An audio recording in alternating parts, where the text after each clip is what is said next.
તો જે માયાને કારણે ટૂંકમાં વ્યવહાર સર્વ માયાને માટે શક્ય છે. આ ઉપાસનાઓ અને અનુગ્રહ બધું જ માયાના ક્ષેત્રમાં છે. અને તો જે ઈશ્વર શક્તિ અર્થાત બહાર છે ને, તો વાંધો નહીં. વાહ વાહ. તો એ બ્રહ્મની શક્તિ અર્થાત માયા જેનાથી ભક્તો પર અનુગ્રહ થાય છે, ભગવાન કે હું જ છું એમ પણ કહી શકાય. તો શક્તિમાં તો અનન્યત્વાદ અભિપ્રાય છે. શક્તિ અને શક્તિમાનમાં અનન્યતા છે, એક જ છે. તેથી એ બ્રહ્મની પ્રતિષ્ઠા હું છું.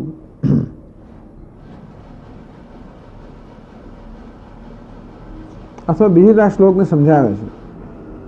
એક બ્રહ્મની પ્રતિષ્ઠા પ્રત્યેગાત્મા છે, એ જરા એ નિર્વિશેષ અર્થ સમજાવવામાં આવ્યો. હવે જરા બીજી વ્યાખ્યા પણ કરે છે.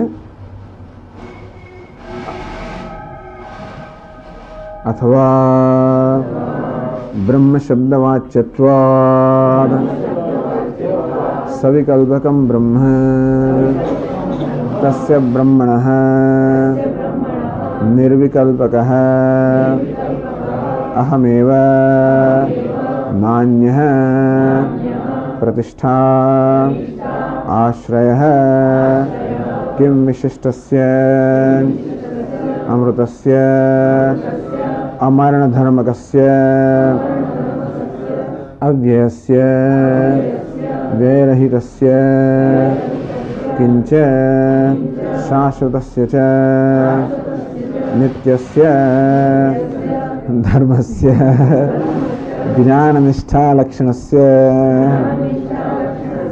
સુખસ્ય તજ્જનિતસ્ય એકાંતિકનિયતસ્ય ચ પ્રતિષ્ઠા અહમ ઇતિ વર્તતે.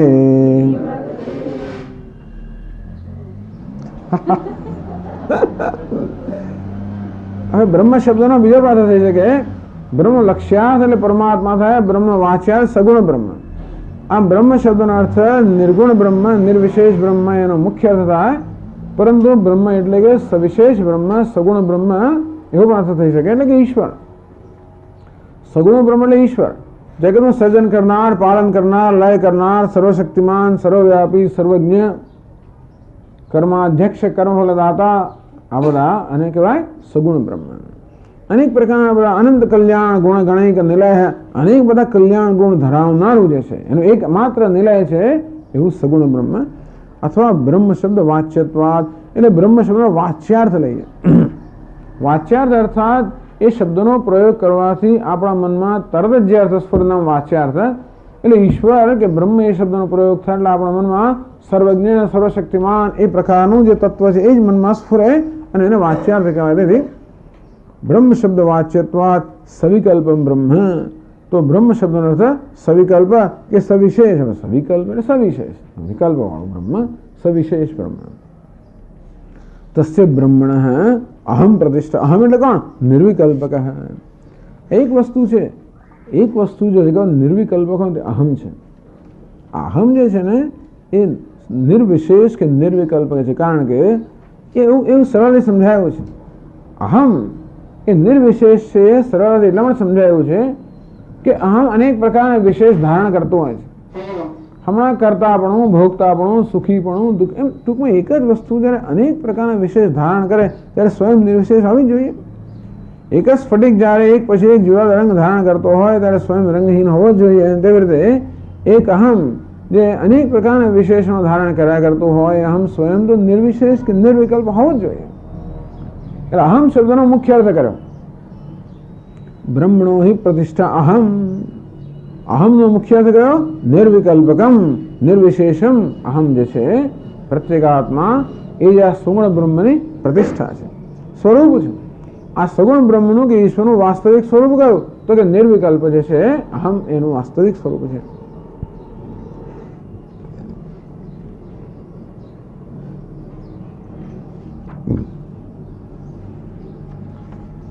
અને કેમ વિશિષ્ટસ્ય, હવે એને બધા વિશેષણો સગુણ બ્રહ્મ પણ લગાડી શકાય.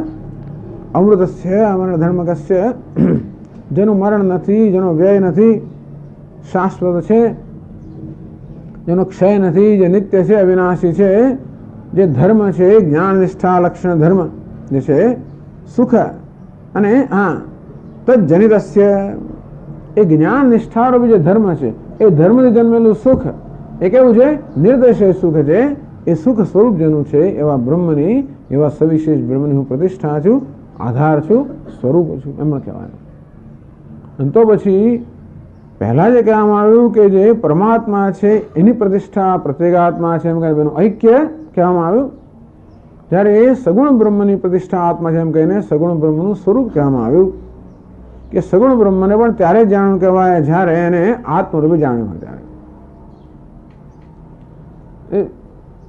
ઈશ જીવયો વેશધિભિદા સત્સ્વભાવતઃ વસ્તુ કેવલમ.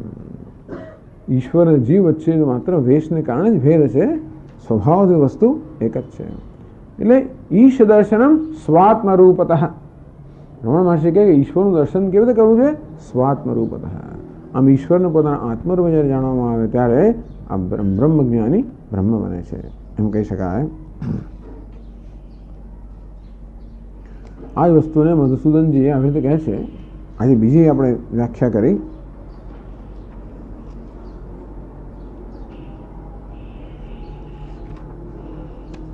ઘણું બધું કહે છે.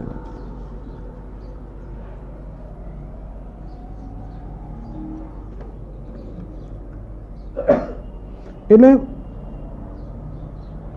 અહમ નિર્વિકલ્પકો વાસુદેવ, હું જે વાસુદેવ છું એટલે કે નિરુપાધિક છું, આ સર્વ વિશ્વની એટલે બ્રહ્મની, સોપાધિક બ્રહ્મની, ઈશ્વરની પ્રતિષ્ઠા છું.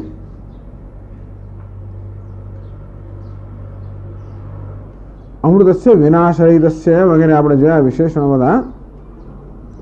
અને હવે એ ભાગવત વગેરેમાંથી સ્તુતિ બતાવે છે અહીંયા.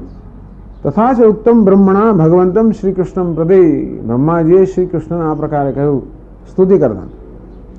એકસ્ત્વમાત્મા પુરુષ પુરાણ સત્ય સ્વયં જ્યોતિ રમંતાદ્ય નિત્યોક્ષરો જસ્ર સુખો નિરંજન પૂર્ણોદ્વયો મુક્ત ઉપાધિતો મૃત હેતિ. બ્રહ્માજી શ્રી કૃષ્ણને કહે આપ કોણ છો? એકસ્ત્વમાત્મા પુરુષ પુરાણ. હે પરમાત્મા, હે ભગવાન, આપ એક જ છો, આપ જ આત્મા છો, આપ જ પુરુષ છો, આપ જ સર્વ નિવાસ કરનારા છો, આપ જ તો કે પુરાણ એટલે કે જેનો કોઈ ક્ષય નથી, જેમાં કોઈ વૃદ્ધિ નથી. પુરાણ સત્ય, આપ જ સત્ય સ્વરૂપ છો, સ્વયં જ્યોતિ છો, અનંત છો, આદ્ય એટલે કે સર્વના આદિભવ છો, નિત્ય છો, અક્ષર છો, અનન્ય સુખ છો, નિરંજન છો, પૂર્ણ અદ્વય મુક્ત છે, એમ આપ જ છો. શ્રી કૃષ્ણ બ્રહ્માજી એમ કહે છે. એટલે કે સર્વ ઉપાધિ શૂન્ય આત્મા જે બ્રહ્મ છે એ જ આપ છો. અને સુખદેવજી સ્તુતિ કરે છે ભગવાનની કે સુખદેવજી ભગવાન માટે કહે છે સર્વેષામેવ વસ્તુનામ ભાવાર્થો ભવતિ સ્થિતઃ તસ્યાપि ભગવાન કૃષ્ણ કિમ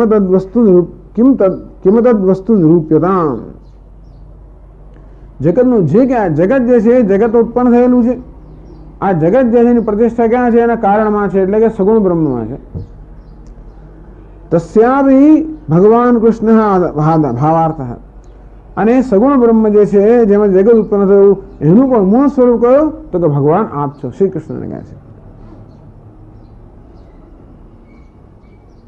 કિંમત તદ વસ્તુ રૂપ્યતા. અને તેથી આપના સિવાય જગતમાં બીજી કઈ વસ્તુ હોઈ શકે? આપ જ સર્વ છો. ટૂંકમાં આપ અધિષ્ઠાન છો, સમગ્ર જગત આપનામાં કલ્પિત છે.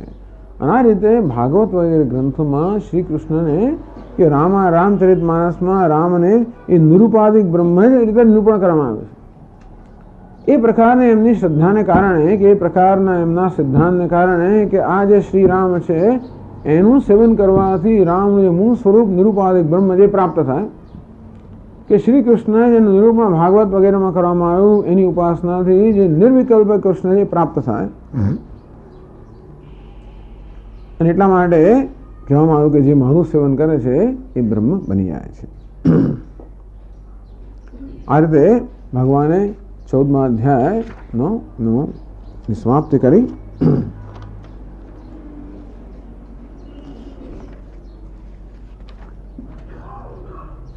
અનેન અધ્યયન ક્ષેત્ર ક્ષેત્રજ્ઞ સંયોગસ્ય સંસાર કારણત્વમ પહેલાં તો કહ્યું, પહેલા બે શ્લોકોમાં તો જ્ઞાનની સ્તુતિ કરવામાં આવી. ત્રીજા અને ચોથા શ્લોકમાં ભગવાને કહ્યું કે કેવી રીતે સમગ્ર જગતમાં ઉત્પન્ન કરનાર હું છું. આ ક્ષેત્ર અને ક્ષેત્રજ્ઞ બંને એ મને અધીન છે અને હું સ્વતંત્ર રીતે જગતને ઉત્પન્ન કરું છું. આ સાંખ્યની જેમ પ્રધાનને એટલે પ્રકૃતિ વગેરે જગત ઉત્પન્ન કરતી નથી, પણ ભગવાન કહે છે કે હું જગતને ઉત્પન્ન કરનાર છું. એવું ત્રીજા અને ચોથા શ્લોકમાં કહેવામાં આવ્યું. અને પછી કહેવામાં આવ્યું બધા ત્રણ ગુણનું નિરૂપણ કરવામાં આવ્યું. પંચ પ્રશ્ન નિરૂપણ દ્વારેણ છે સમ્યક જ્ઞાનસ્ય. બધા પ્રશ્નો પૂછવામાં આવ્યા કે ભાઈ કે ગુણાહ કથાવા બધ્નંતિ ગુણેભ્યઃ મોક્ષણમ કથમ સ્યાત મુક્તસ્ય લક્ષણમ. જસ્મિન ગુણ યથાસંગ. આ ગુણો કયા છે, એનું લક્ષણ શું છે, આ કઈ રીતે બાંધે છે, બધું મુક્ત કેમ થયું, મુક્ત થયેલાનું લક્ષણ શું છે, આવા 5 પ્રશ્નો પૂછવામાં આવ્યા. એ બધાનો વિસ્તાર પછી 5મા શ્લોકથી માંડીને એ બધા એમાં 5 પ્રશ્નો વિસ્તાર કરવામાં આવ્યો. સમ્યક જ્ઞાનસ્ય એમ કરીને પછી ગુણાતીતનું વર્ણન કરવામાં આવ્યું. સકલ સંસાર નિવર્તકત્વમ, કે આ સમ્યક જ્ઞાન છે એ સમગ્ર સંસારમાંથી નિવૃત્ત કરનારું છે. એમ કરીને એ જ્ઞાનનું નિરૂપણ કરવામાં આવ્યું કે નાન્યમ ગુણેભ્યઃ કર્તારમ યદા દ્રષ્ટાનું પશ્યતિ. જુએ છે કે સર્વ કર્મ આ ગુણથી થઈ રહ્યા છે આત્માની સન્નિધિમાં.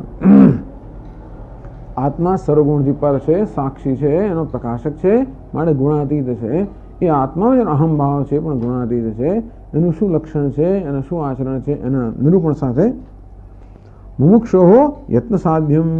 એ બધા ગુણોનું ગુણાતીતનું વર્ણન કરવામાં આવ્યું, કારણ કે ગુણાતીતના જે લક્ષણ છે એ મોક્ષ માટે યત્નથી સાધ્ય કરવાના છે.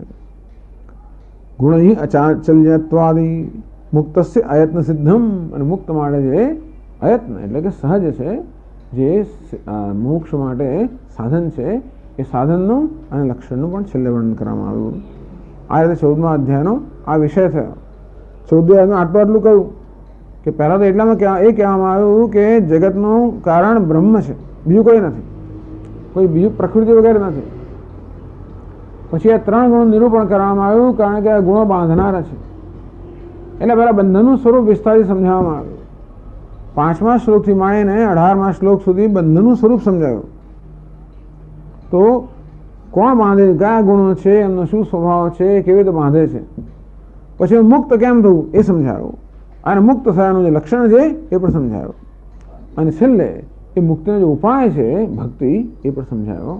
અને આ રીતે આખું છે આ જે પ્રકરણ છે એ પ્રકરણ બધા જ વિષયોની વ્યવસ્થિત રીતે છણાવટ કરવામાં આવી. ઓમ તત્સત ઇતિ શ્રીમદ્ભગવદ્ગીતાસુ ઉપનિષત્સુ બ્રહ્મ વિદ્યાયામ